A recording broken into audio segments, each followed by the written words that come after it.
Hey guys, this is Skullgrin, and today we'll be reviewing Krok and comparing him to Titan Return Skullcruncher and LG Skullcruncher. So, anyways, first we'll cover the crocodile mode first. Here's the head, which transforms into Titan Master Gator face. So you see they used like a neon highlighter yellow and purple. Lots of nice paint apps on the top of the head here. You have the neon pink, silver faceplate, red eyes. Unfortunately on the Titan Master there's no paint on the face. Very little detailing done. The neon yellow and purple mixed together, which you'll either like or find to be a ghastly color scheme. I personally like it. I kind of like that the molding of the plastic for the head kind of borders on a green if you put it in certain types of lighting. Not all of the plastic on Krok is exactly the same, so the yellow on the thighs and hip are slightly different from the heads. Even though here in the camera it shows a greenish tint, it actually is a slight bit more yellowish than the body of Gator face. And even like I think the claws are a bit more yellowish too, but you can't really tell in the video. It's just very barely possible to tell. So Gator face's cockpit is over here. He gets to sit in there. They've done a nice change on the cockpit to a nice clear yellow, greenish yellow, where on the Skullcruncher it was just completely painted in green. As you can see here, it's just like a green crocodile hatch. And on LG Skullcruncher, they went a little more creative. They added a clear red on the back here, but they did the rest of it in green to make it look more like a cockpit, which I think is kind of a slight bit better than the Hasbro version. But, you know, still pretty cool overall. And as you notice here, there's a little more red detailing visible than on the Hasbro one. So, of course,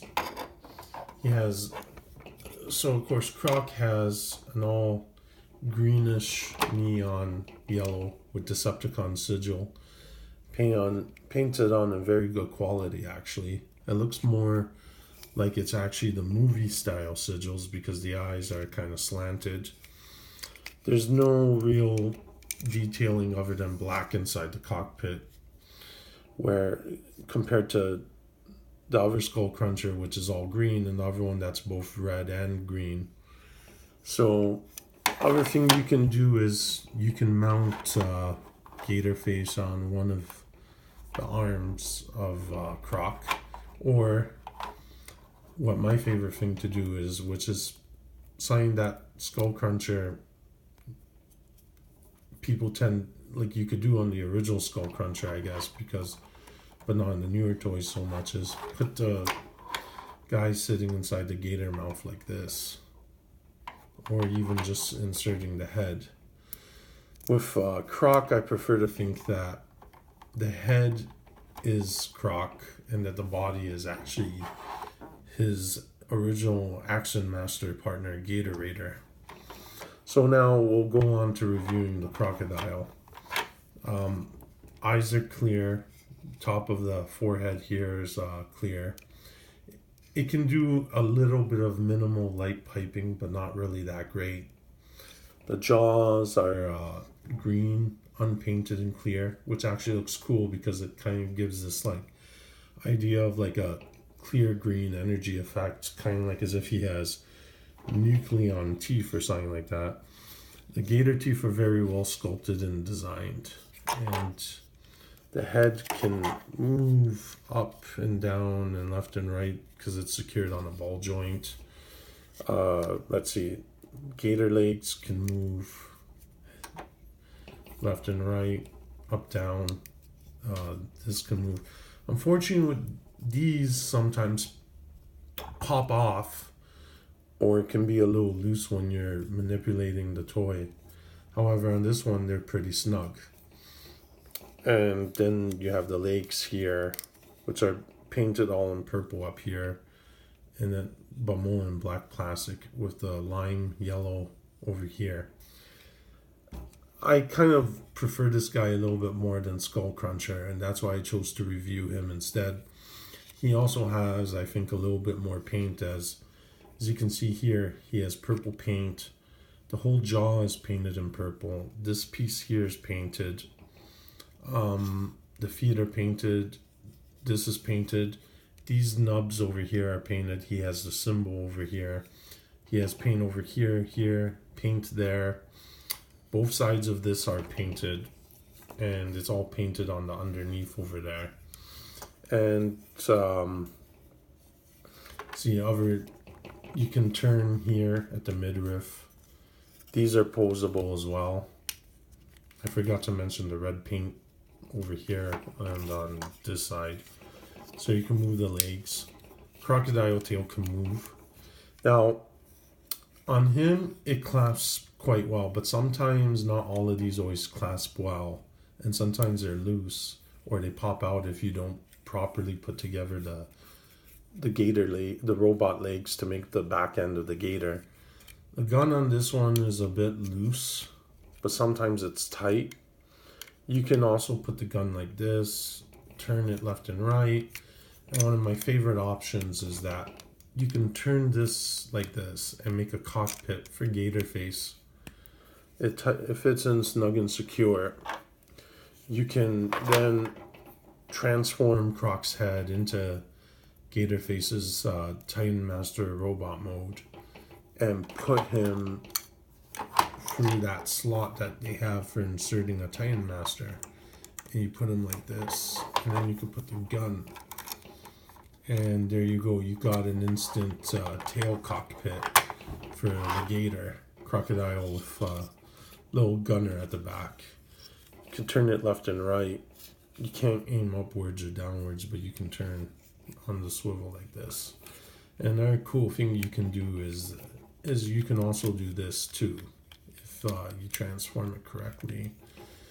What I do is this. You lift the gun up a bit, and you fit, this unlocked, hold on, there we go. You can put this over here and lock it in. It doesn't hold that well over here, but I've been able to do it a bit better than that. So that way you can actually have them facing forward with the gun like this. Otherwise you don't have too many options for that. And if you wanted to make like a turret-based mode, you can lower this, which I like to see as either an underslung grenade launcher or as a scope for the tail gun. And you can go like this and just mount them on here and make the crocodile into like kind of like a gun turret type of thing, and it can aim downwards but not up, and turn left and right. So it's pretty cool. So now onto the robot mode. We'll be going in a few seconds. So this is crocodile mode, of course. And what you do is you take this off, take the tail off. You unfold the legs. And of course, the problem with the floppy joints, the swivel joint is still pretty loose. The hip joint is a little bit tighter than on the first release of Skullcruncher, but it's still kind of sometimes a little loose, but not that bad. This version kind of has a problem here with the colors of the of the thing here being not mixed properly. I own more than one, and the other ones don't have that problem. Most of them, I think that because they used a different type of plastic, that's why the joint is a slight bit less loose. On Skullcruncher, they used this grayish white that didn't have any friction on it. This version though is not loose anymore because I put floor polish, but before it used to shake him and his legs would dangle.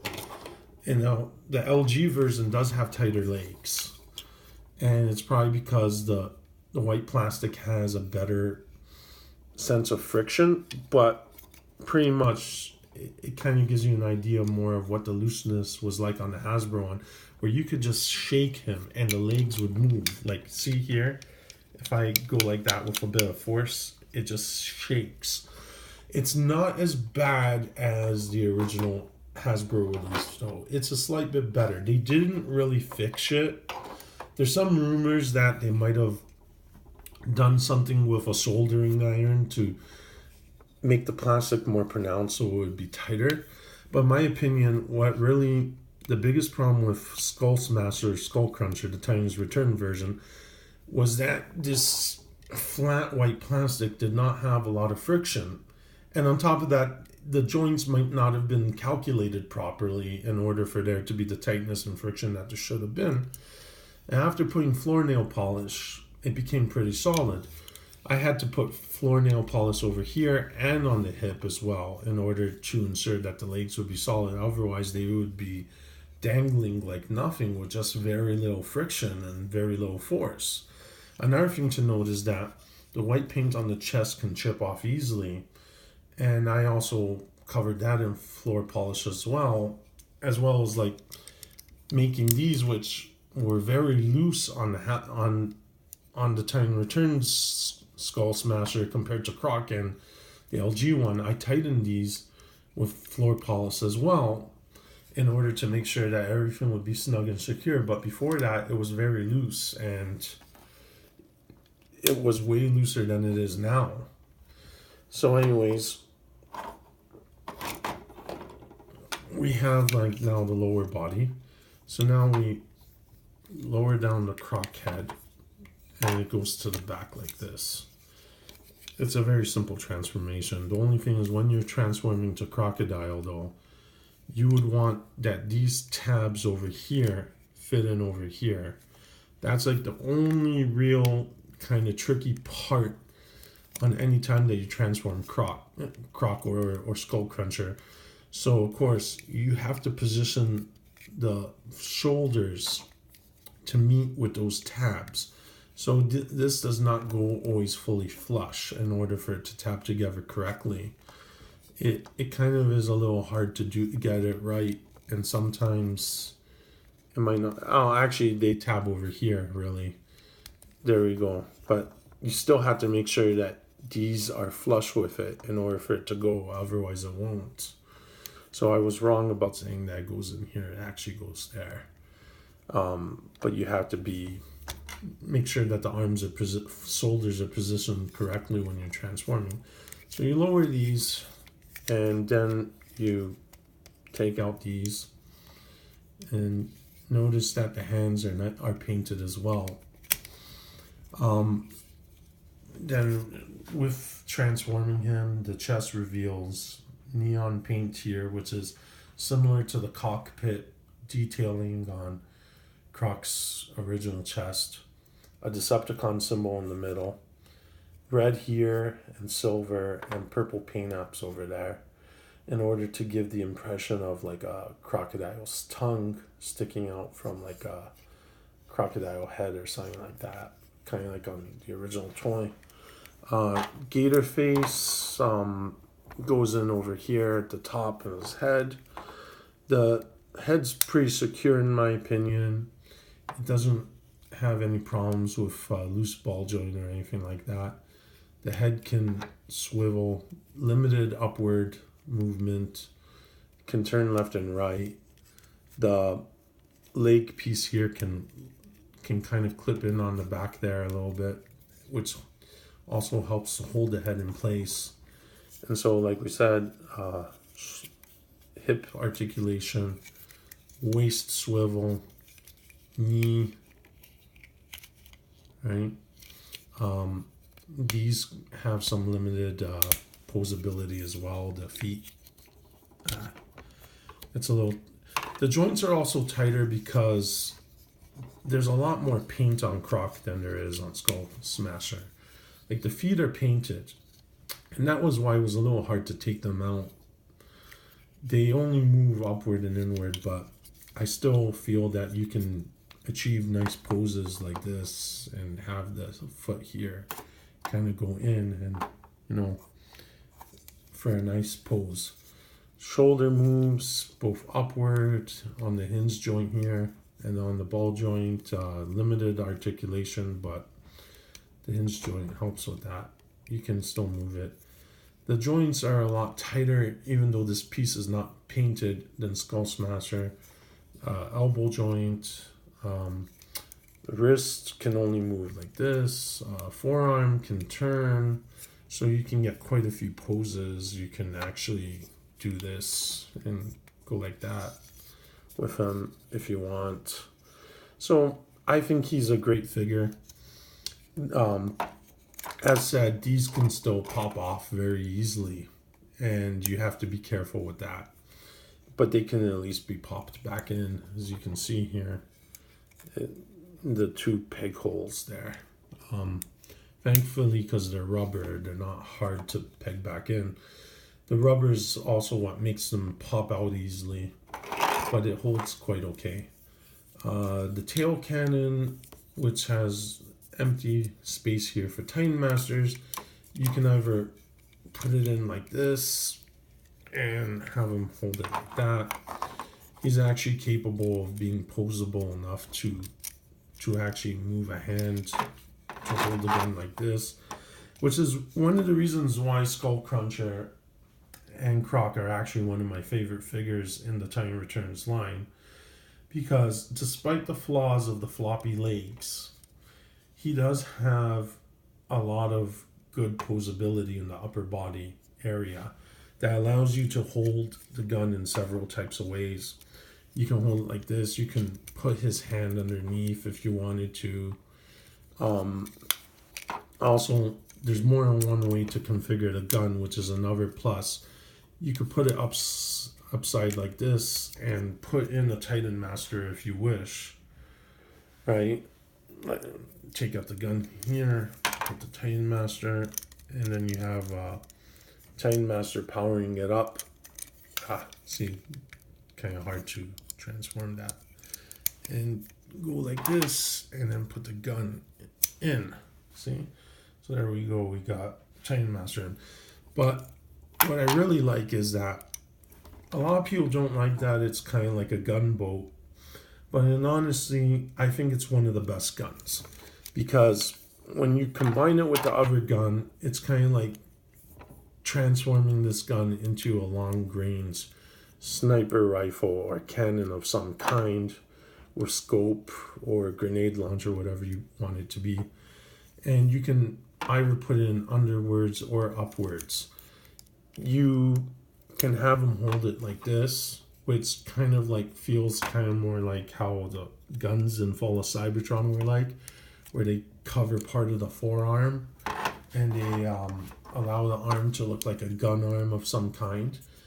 He can still pose to hold the gun from underneath, and of course this moves upwards, downwards.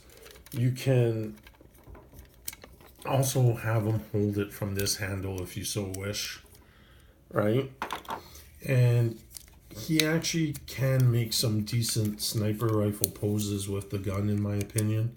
So this is why, even though a lot of people are pretty critical of the toy, I love it. I also don't mind the color so much. I think the black works a lot better. Some people might not like the neon yellowish green, but I like it. I wish that the tinge had been a bit more greenish on the legs, like the head, where if you put it in certain angles of light, it goes from yellow to a limeish type of color. In the video, you can't really tell as much, but this part does look more yellow than the head because it's molded in separate plastic. So anyways, you can also have the pistol be held like a normal gun, and you can also, I suppose, put it in this way if you wanted, but doesn't really work too well. You can store the gun either here this way. You can store it like this, pegging it in. It's a little tight over here on this joint. Or you could put it here like that. Or you could turn it and put it this way if you so wish. But it doesn't hold too well. You can even put the gun here or there if you want, you know, all kinds of configuration options. And that's why I quite like this toy. And if you want to, you can also make this into a shield. The holes here can peg into the claw, which, because it's rubber, it can, if you get it in right, it conforms well and it holds and it actually stays. So long as you don't put it in wrong and cause the crocodile claw to pop out, it can be held quite well as a shield, and you can lift this up for a gun. And you could be imaginative and put that in there if you want, but it's not really supposed to go there. It's just a shield that he holds here like that, and you put the gun here. But what I really like doing is I like making it into an arm cannon, kind of like Megatron's fusion cannon, by popping it in here so you can hold it upward like that, like an actual fusion cannon, and then putting this gun here to make like a fusion cannon weapon. So there we go. So with Krok, I give him pretty much like a 9 out of 10. If the joints were a bit tighter and there wasn't the problems, I would mark them a little bit more. If these didn't pop out, I would mark them a little higher. But I feel that the joints are a bit more tighter and solid. Hasbro also put a lot more paint than on the original release. I still would have liked a bit more paint to bring out the detail on Gator Face. But otherwise, I think that they did a good job in recoloring him. I think that he looks quite solid and is a good figure. And I personally recommend him so long as you actually like the colors. I think that the new head works well. And there's a lot of fan modes that you could do with him and lots of other things. Like, I mean, I like doing this with both Krok and Skullcruncher. I put the head here to make like a sniper rifle, like in that video game MDK, and do this, and it looks so much better in black than it does in Skullcruncher's colors. And that's part why I like this mold. The black really changes the feel of the mold. It makes it feel like a brand new toy. And yeah, Krok should have been a UFO or a stealth bomber. And some people argue that it was lazy to make him a crocodile and a straight retool of Skullcruncher, especially because the chest detailing does not fit exact to the original cockpit window. But I feel that it still fits the personality of Krok and how he was a Mecha Shocker player. Like, these could be scuff guards for sports, heavy endurance armor and everything. So in other words, I still feel that it worked quite well. You know, you can still see him as somebody who would be agile but durable to take a punch, that he can block it with his scuff guard like this, and that he can do kicks or headbutts or even kneeing other opponents like that. So I quite enjoy them. The loose joints are not as bad as they were on the original SkullSmasher, and honestly, you could fix that, I guess, with Pledge floor polish if that floats your boat. And he holds quite well. He poses well. He stands okay. He's well detailed. He's good at making several poses and different weapons configurations. And so that's pretty much it. I personally highly recommend him, but I agree that not everyone might like him because of the colors, even though I like it. And that's pretty much a wrap. It's great that Hasbro is using figures that were originally like BotCon type of exclusive figures as mass releases. And so you could get a rare character who was not released that much, who only got a BotCon exclusive once and an Action Master release and is popular in the Scavengers comic book for a decent retail price. Some people might want him to have a different type of alt mode and feel that this was a little too simple, but it's still a good toy that holds together quite well, that has a great feel to it. So I feel that that makes that forgivable and doesn't really take away from the character or the mold that much. So it would really be more of a matter of opinion whether you actually like Krok or dislike him. Because overall, he's a pretty great toy. He changes the feel of Skullcruncher's mold with the different colors very well. He feels almost like a new toy. They did a great job in painting it up. And I truly enjoy this figure. And it's one of my favorites in the whole Titan Returns line.